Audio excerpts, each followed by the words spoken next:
안녕하세요. 방금 소개받은 이근영입니다. 저는 어린이 놀이터 시설물 회사에서 근무했던 과거형이지만 그 경험을 바탕으로 두 아이를 키운 엄마로서 어린이 놀이터가 주변에서 사라지고 있다는 좀 심각한 보고를 드리려고 이 자리에 여러분에게 보고 드리려고 나왔습니다. 놀이터에서 점점 이제 우리 어린이를 볼 수 없다라는 건 너무 잘 아실 테고요. 화면이 갑자기.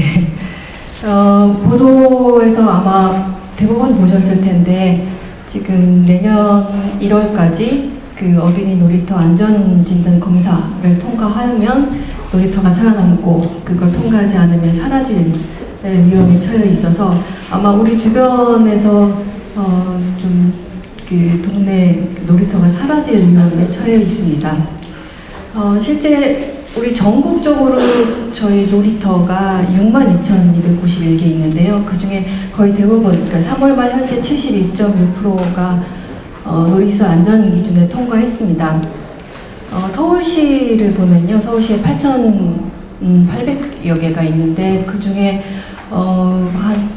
여기도 마찬가지로 한 15% 정도가 합격하지 못했거나 아직 검사를 받지 않았는데 여러분도 아마 안전행정부의 그 사이트에 들어가면 그 폐쇄되거나 이용되지 않은 놀이터에 대한 레포트를 보실 수가 있습니다. 여기 잠깐 제가 한 페이지 붙여왔는데요. 아마 동네에 있는 놀이터도 있을 것 같습니다. 서울시의 그 영구 폐쇄 또는 철거된 놀이터가 371개, 그리고 이용금지 또는 미운영 놀이터가 256개소나 됩니다. 지금 현재 우리 놀이터가 갖고 있는 큰 문제는 정말 시설 중심의 놀이터의 문제인데요. 그게 지금 말씀드렸던 안전관리 규정 이외에도 이제 지자체나 관리주체가 예산이 부족하다는 것, 그리고 실제 이렇게 어려운 상황이기 때문에 앞으로 신설 놀이터는 아무도 만들려고 하지 않는다라는 문제점이 있습니다. 첫 번째로 복잡하고 불편한 안전관리 규정을 보시겠습니다. 지금 2007년 1월 달에 계속 안전사고가 있기 때문에 안전관리법이 제정이 됐는데요. 지금 어린이 놀이터의 시설물에 대해서는 3중의 안전장치가 있습니다. 놀이터 시설을 만드는 제조업체에서 공장검사부터 시작해서 설치하면 시공회사에서 설치검사를 하고, 그게 실제 관리주체가 옮겨지게 되면 안전진단이나 설치검사, 그리고 그 교육이라든지 이런 게 굉장히 엄격하게 까다롭게 안전관리 기준이 마련되어 있습니다. 두 번째는 지금 현재 어린이 놀이터 시설 개선 예산 부족 문제인데요. 서울시만 해도 올해 예산이 작년 예산의 64% 정도로 줄었고요. 여기 지금 보면 서울시의 도시공원이 1,356개, 아마 이 예산으로 어린이 공원의 돌볼 예산도 부족하기 때문에 지금 서울시 어린이 놀이터의 60%를 차지하고 있는 주택단지 안에 있는 5,290개의 놀이터를 지원할 여력은 없을 거로 보입니다. 이렇게 안전관리 기준이나 예산 부족 문제를 벗어나서 법에서도 이렇게 어린이 놀이터를 만드는 걸 굉장히 유연하게 만들어 놨습니다. 작년에 개정된 법에는 어린이 놀이터와 주민공동시설이라는 제도를 도입해서 기존에 50세대 이상이면 의무적으로 설치하게 되어 있는 놀이터를 150세대 이상 놀이터에 설치하게 되어 있는데요. 단지 이것만의 문제가 아니라 실제 놀이터를 설치하려고 하면 면적 기준이라든지 그다음 배치 기준 이런 것들이 잘 마련되어 있어야 되는데 지금 그걸 국토해양부도 서울시의 조례로 위임되어 있는 상태고, 더 안타깝게도 작년 12월 말에 서울시 아파트 주민공동시설에 대한 조례 개정에 보면 의무적으로 설치해야 될 어린이 놀이터나 주민공동시설에 대해서 기준 마련이 되어 있지 않습니다.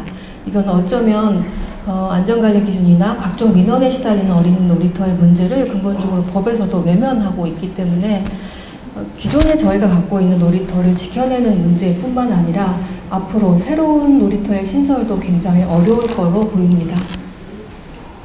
실제 이렇게 안전관리 기준으로만 어린이 놀이터를 보고 있기 때문에 실제 관리사무소의 관리 주체는 가장 안전 기준에 통과하기 쉬운 최소한의 놀이시설로 유지될 확률이 높고요.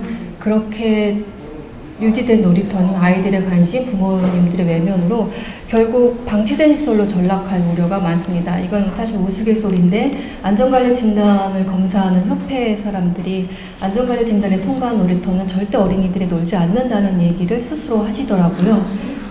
아마 곧 시설물 문제로만 어린이 놀이터를 보기 때문에 결국 계속 어린이 놀이터의 문제는 해결되어 조짐이 안 보입니다. 정말 어린이 놀이터의 가장 큰 위기는 아무도 원하지 않는다는 거죠.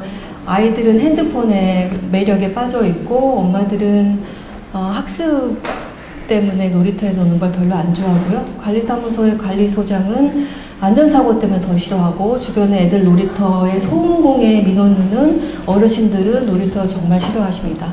어떻게 생각하면 정말 어린이 놀이터의 가장 큰 위기는 아무도 원하지 않는다는 거에 있습니다.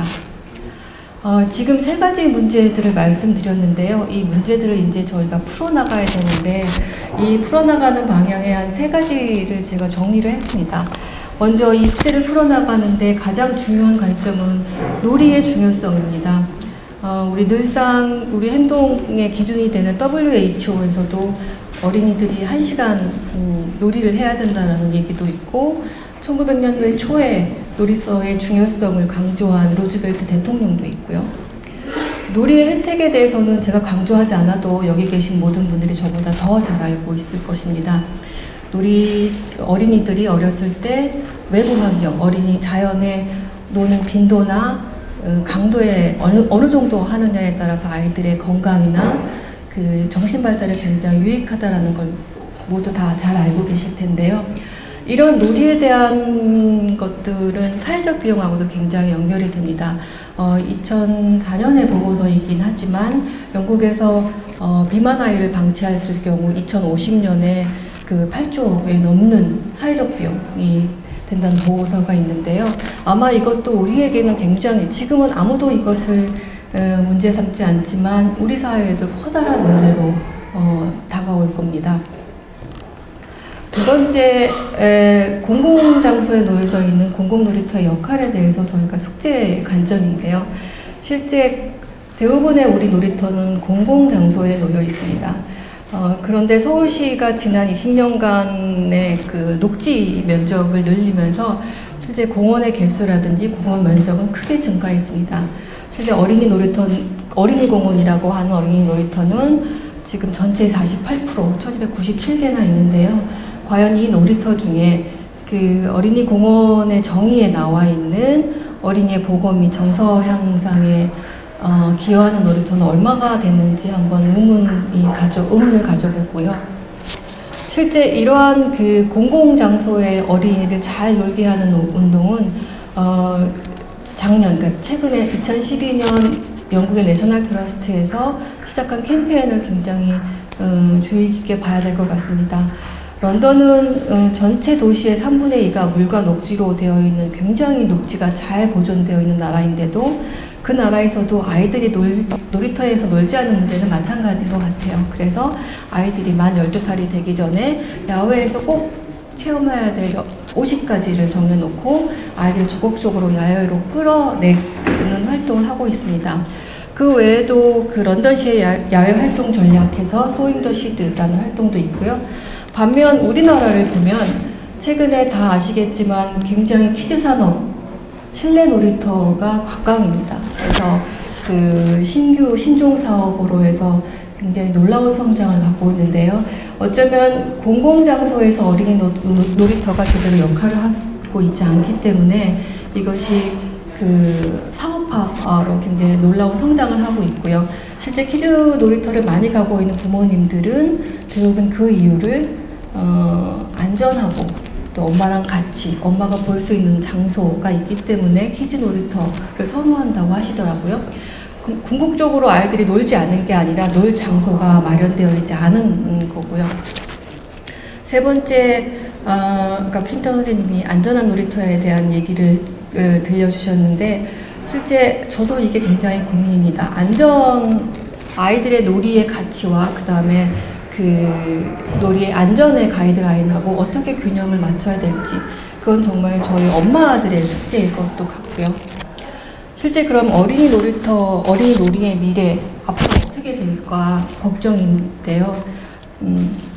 실제 어린이 놀이터의 처음 역사를 보면 1900년대 초에 미국에서 나타났을 때도 결국 어린이 놀이터는 도시의 산물입니다. 도시에 갑자기 사람들이 많이 밀려 들어오면서 공간이 적어지고 그 공공복지를 위해서 태어난 게 어린이 놀이터이고요. 결국 도시의 산물인 어린이 놀이터에서 가장 중요한 건 자연하고 아이들을 어떻게 접목해 주느냐가 가장 중요한 관점일 것 같습니다. 그래서 아이들이 지금 현재 있는 놀이터에서 자연하고 접하는 방법에 대한 고민들이 우리 아이들의 미래일 거고요.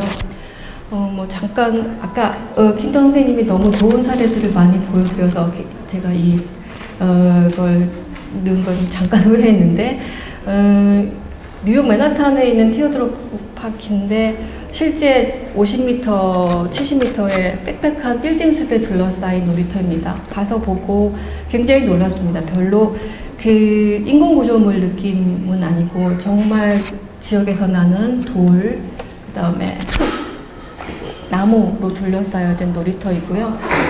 아슬라의 평가는 별로 좋지 않습니다만 아이들의 이용호 평가는 굉장히 좋은 놀이터이기도 하더라고요. 정말 지금 현재 우리나라의 폐쇄 위기에 놓여 있는 어린이 놀이터 해법은 어쩌면 도시의 일상적인 공간인 어린이 놀이터에 자연과 아이들이 교감할 수 있는 놀이 공간을 조성하면 그게 해법이지 않을까 싶습니다. 두 번째는 그 커뮤니티 공간으로서의 어린이 놀이터인데요. 최근에 법안이 이렇게 많이 그 놀이터를 상위에 놓지 않고 하위에 놓게 된 배경은 우리나라의 세대 구성의 변화라고 합니다. 노령 인구가 많아지면서 노인으로 중심이 잡혀지고 그래서 아이들 놀이터는 좀 정치적으로 덜 관심이 받게 되는데요. 최근에 저희 지인 한 분이 어머니가 연로하셔서 양로원에 계시는데 양로원에서 휠체어를 타고 가장 가기 좋아하시는 장소가 어린이 놀이터라고 합니다. 가서 휠체어에서 아이들이 뛰어노는 모습, 땀 흘리고 소리 지르는 모습들을 보면서 엄마가 너무 즐거워하신다. 그래서 노령화 시대에도 결국 놀이터는 가장 중요한 시설임이 그 지인들의 얘기로 판명이 됐는데요. 결국 폐쇄위기에 놓인 놀이터의 어떤 해결 방안은 실제 어린이 놀이터가 단순히 어린이 놀이터의 공간뿐만 아니라 커뮤니티 공간으로서의 어린이 놀이터를 해석하면 답이 나올 수가 있을 것 같습니다. 저는 사실 오늘 어린이 놀이터가 없어진다는 어떤 보고를 드리려고 이 자리에 나와 있는 거고요. 앞으로의 그 숙제, 이거를 풀어야 될 과제나 앞으로의 놀이터가 어떻게 발전해 나갈 것인지에 대한 거는 아마 우리 어머님들의 몫이 아닐까 싶고요. 그리고 지역에서 아이들을 돌보는 입장에서 놀이터를 지켜내는 일들이 남아있을 것 같습니다. 결국 어린이 놀이터는 도시 어린이들이 일상에서 만나는 자연임이 제일 중요한 관점일 것 같고 놀이터를 지켜내는 일들을 앞으로 우리가 열심히 해야 될 것 같습니다. 네, 이상입니다. 감사합니다.